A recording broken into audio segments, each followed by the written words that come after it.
it's a good one to get against a talented football team. And we've got so much room to improve still, but we have a little bit of season left to do that. So we're going to keep chopping away at this thing and making ourselves the best we can be as it goes on. We're trying to be our own version of the Kansas City Chiefs. Obviously, we know that it's what it takes because we've been in the Super Bowl games and stuff like that. But I think we kind of went back these last few weeks and kind of went back to let's just take it day by day. Let's not worry about the Super Bowl right now. Let's figure out how we can make ourselves better as a team each and every day. And I think that's what you've seen these last 3 weeks of finding ways to get wins. I mean, we talked a lot about the Raiders just now. You want to talk about a statement win, if there's such a thing. That was very Roy Jones, y'all must have forgot-esque by the Kansas City Chiefs last night. Patrick Mahomes for 406 and 5 touchdowns. They look like the Chiefs, man. They look like the Chiefs. A week ago, they were struggling with Jordan Love's Packers and a really good defense. And last night, they put it on the Raiders and making his brother from another debut. I can't say former offensive tackle because you ain't retired, bro. You ain't retired. You're just taking a little breather right now. Mitchell Schwartz, free agent offensive tackle, Super Bowl champ with the Chiefs, former All-Pro. Good to have you, man. Thanks so much for falling through. How you feeling? I'm doing well. Coming along, from the surgery. It's taking a little longer than I would have liked or anyone would have liked. But I'm doing well. Glad to be here with you guys. Thanks for having me on. Oh, it's our pleasure. We'll get to the Chiefs in a minute, but let's stay there. It was back surgery, correct? Which those can be really, really tricky. So, like, where are you, and have you thought about your long-term plans? Like, how soon you think you might be back, and if you want to come back, because you're really doing well during this sabbatical with your media career. Let me tell you. I appreciate it. Yeah, we're waiting on the nerve essentially. I mean, it's one of those situations where, muscular, it all kind of feels good and is doing what it's supposed to, but I still get the nerve pain down my leg pretty much every day, which is not too exciting. Oh, wow. So we're trying to get that to clear up. It's weird, like it doesn't hurt doing a lot of stuff that it should, and then it hurts at other times. So we're just trying to figure that out, kind of in the last step there. But, I mean, obviously you think about your future, but I would like to be in a position where I kind of feel like I should, and like, it's football season, I'm 100% ready to go, and then I can make that determination. If I never kind of get the nerve regeneration back, I mean, I'm not going to necessarily keep playing with nerve pain down my leg every day. So we're hopeful that's going to come sooner than later. Just like I said, taking a little bit longer. I mean, typically a back is like 3 to 4 months. And I'd say, again, like structurally and muscular, it was feeling right. It's just this little last bit of nerve pain.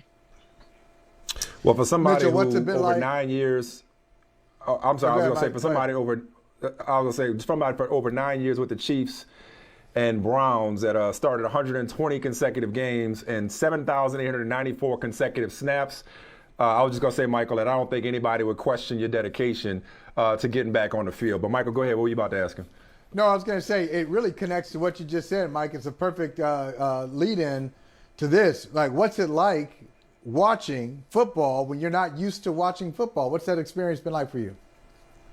It's weird. It's just like really detached. I mean, I still live in Kansas City. We're going to be here long term. We love it here. And, I still kind of feel like I'm part of the team, but I'm not. So it's a bit weird from that perspective. Last year after I got hurt, as you said, that was the first time I ever got hurt. That was the first time I missed games. And so you're still in the meetings, like, what's supposed to happen in the game, the game plan, how the team's feeling, kind of what to look out for. And so that was weird to like be part of it, but not be part of it. But in a way, like, you can still talk to the guy who's starting and kind of have some input. This year, it's just been weird to watch it and not really know, did they have a good week of practice? What's, the key coaching point for the week, or what are the guys thinking up front? What's like the new scheme? And so it's kind of a fun way to watch it because I don't, know what's going to happen. And, it's like you got Tony Romo muted. You don't quite know exactly what's going to go on. So it's been weird. It's been, fun. I'm glad I'm coming on today after yesterday's game because it's been tough for those guys for a little bit. So it's good to see them get back to form. Well, I was going to ask you that. You feel like you're a part of the team. You know all the personnel. You know all the plays. I'm sure you see something, a formation, and you're like, oh, this is what's coming. And so to see the Kansas City Chiefs was still having Patrick Mahomes, still Kelsey and Tyreek Hill and all these parts, and you see them at 500 for a while. we're confused about what was happening. How about you? Did you look at them and say, "Oh, I got it. I know what they're going through, and they'll get out of this thing"? I mean, at the end of the day, you default to Patrick Mahomes as your quarterback, Andy Reid's your head coach, Travis Kelce's your tight end, and Tyreek Hill's your top receiver. So yeah, you're probably going to figure it out. But I'm not a better football mind than those guys. So if I think I have the answers, I guarantee you they had better answers. So, the fact that it didn't come sooner just shows you, I think there are a lot of layers to it. And, obviously defenses are playing them a lot different this year. They're taking away basically everything down the field. And, for a team for 3 years, it's been, quick strike, downfield passing attack, put the, the fear into the defense that, Tyreek's going to go deep, Nicole's going to go deep, and, stretch the field vertically in a way, coach hasn't done for forever. It's different to have to, have these 12, 14, 16 play drives. And, football's hard, whatever defense you're going against, they're really good players too. And so to stack up that many good plays in a row and end in a touchdown, it's just difficult because, obviously a turnover, they get the ball, that's the worst outcome, but a penalty, some sort of negative run, anytime basically you're going backwards, your chances of having a positive drive like completely plummet. And so now you got to be positive for, again, 12, 14, 16 plays in a row. It's just difficult, combined with the fact that they're used to, 5 plays, 85 yards, big score, everyone's celebrating. So it's just a little bit of a change. I think yesterday it seemed like the most well-rounded in terms of, O-line protected really well. Obviously, Pat had a great game.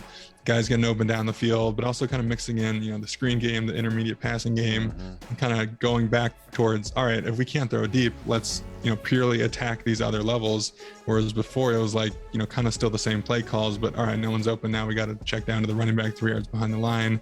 It did seem like there's a little bit more of an emphasis on, almost like the Alex Smith Kansas City offenses where, all right, if you're not going to give us deep stuff, we'll just dink and dunk you. We obviously have it in the playbook, and we're going to make it our mission to, force you to drop that safety down.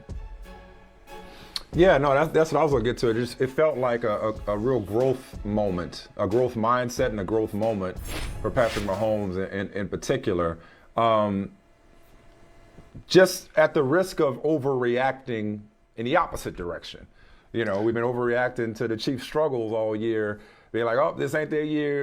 At least that was me. I don't know if they could just, figure it out, flip a switch. Well, it certainly looked like they found that switch and flipped it last night. But now they got Dallas coming up, a team who got beat down by the Broncos, who got beat down by the Eagles. And yeah, that's the NFL. I'm not telling you if you play that game this year, but you're going to go down a rabbit hole.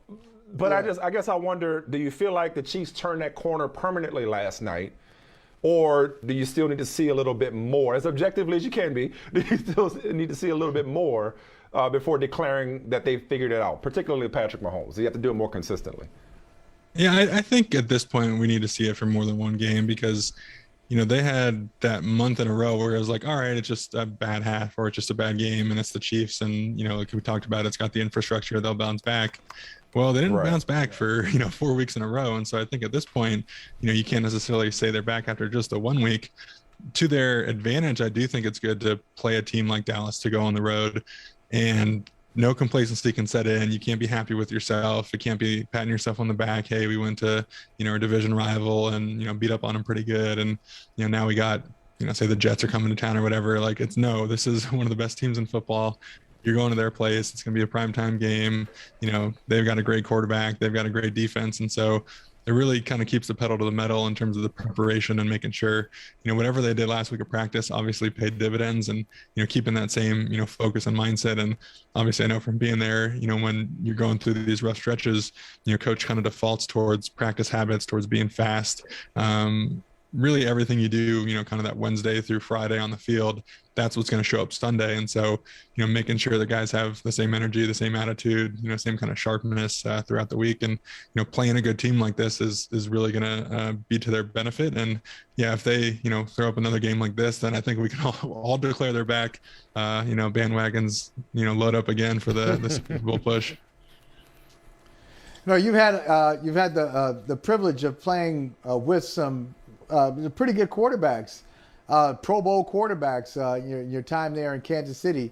What was it like the first time as a starter? You take the field with Patrick Mahomes, and we hadn't seen anything like that before. We really hadn't in the NFL, at least in a generation. What was it like to take the field with him and and to be out there for the Patrick Mahomes experience. We saw one of those plays where he drops back, nothing is there, he runs up and lofts the touchdown pass. What was that like for you? It's wild in part because I don't know that stuff's going on. Usually it's behind me. I'm not really paying attention. If I am watching him, make a pass, I probably did something bad and my guy's about to hit him. So, the first year he was the starter, he had, I think, 10 touchdowns in the first 2 games. And it was amazing. I mean, our offense was clicking, obviously, and things were going easy. And I remember week 3, we had our first home game against San Francisco. Obviously, he got introduced last out of the tunnel. And I remember thinking, like, man, this is going to be awesome to see, the first time he's introduced at home after 10 touchdowns in 2 weeks. And, that's one of those really cool memories I'll never forget. And I was lucky enough the year before to play in the week 17 game that, coach had sat most of the starters. I had that consecutive snap streak. So, he was good enough to me to let me keep playing. And that was Pat's game. That was his first start. We were in Denver. Denver wasn't a playoff team that year, but it's still a divisional opponent on the road in December, one of those cold, 17, 18 degree days. And, I think we had the ball late. I think we were tied or something and going on a little 2-minute drive. And, Pat rolls out, he throws one up to the tight end and, there's 2 guys covering him and it's a jump ball, right in between both defenders and, right to the tight end's hands, but can't come up with it. And I vividly remember going over to him being like, hey, just be smart. It's the end of the game. Don't want to have any turnovers. Let's just keep pushing the ball down the field. And he's like, yeah. And obviously looking back on it now, he's probably like, dude, I got this, man. You got to let me do this. But at the time, you just think it's a young quarterback. He's trying to make a play, just reminding, basically the basic ball security, be smart, make sure we hold on the ball. And yeah, looking back, he definitely knew what was going on. And I think he had a better sense of things than, even we realized from such a young age. And, he showed it right away that first year, and that was pretty amazing. Hey, I just got two quick ones before we let you get out of here, man. We appreciate your time. One, how far were you into your NFL career? And you're a Cal guy, right? Aren't you a Cal guy? Yeah. So you're an educated guy, Cal Berkeley. How far were you in your NFL career when you knew that there were ties in the NFL? We were just having this argument earlier. Like, why do people get confused about ties in the NFL? Like the second I got drafted, I knew that was already a thing. I knew the rule. Thank you. I mean, we're all in college. We watch the NFL. Like, we know the McNabb quotes and like the quotes from other guys. Like, it's happened before. We should know. And I guarantee every team at some point throughout the year, probably in training camp, some guy gets up there and gives a speech about what the rules are, how things are different from college. And everyone knows, like, maybe it was training camp and it was 9 p.m. and you might have been snoozing and not really paying attention and, it didn't sink in. But there's no way teams aren't preparing guys like that. So I always think it's hilarious. I don't know how that's possible. Like, just from watching football, I would assume most people, especially college kids, watch NFL football. So, yeah, I'm big into the rules as well. So I definitely knew that one from quite a young age. Okay. That's a relief. And before we let you go, what is next on the menu for Mitch in the Kitch? Your cooking show, man, has become a big hit, quite popular. What are we cooking up for the next episode? Can you give us a sneak peek? Well, so like I said, we're staying in Kansas City long term. We've been renovating a house for about a year and a half now. It's been forever. Picked the right time to, go into renovating a house.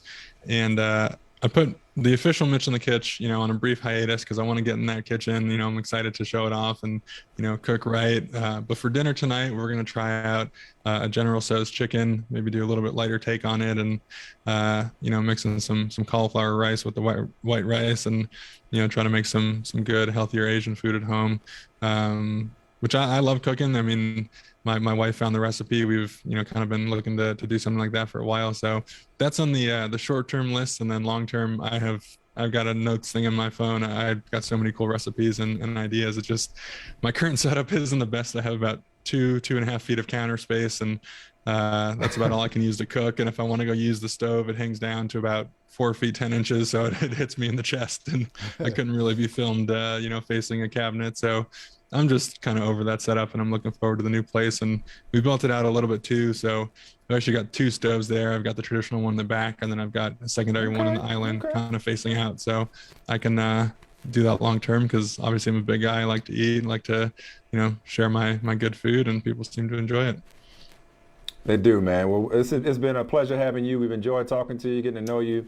Looking forward to whatever you got going on, whether it's coming back to the game, which certainly a lot of teams could use you, or whatever you decide to do after football. We know you'll do it well and to the best of your ability. Mr. Schwartz, big fans. We are here, brother from another. Thanks for coming through, man. Appreciate you. Thank you. Yeah, thanks so much, guys.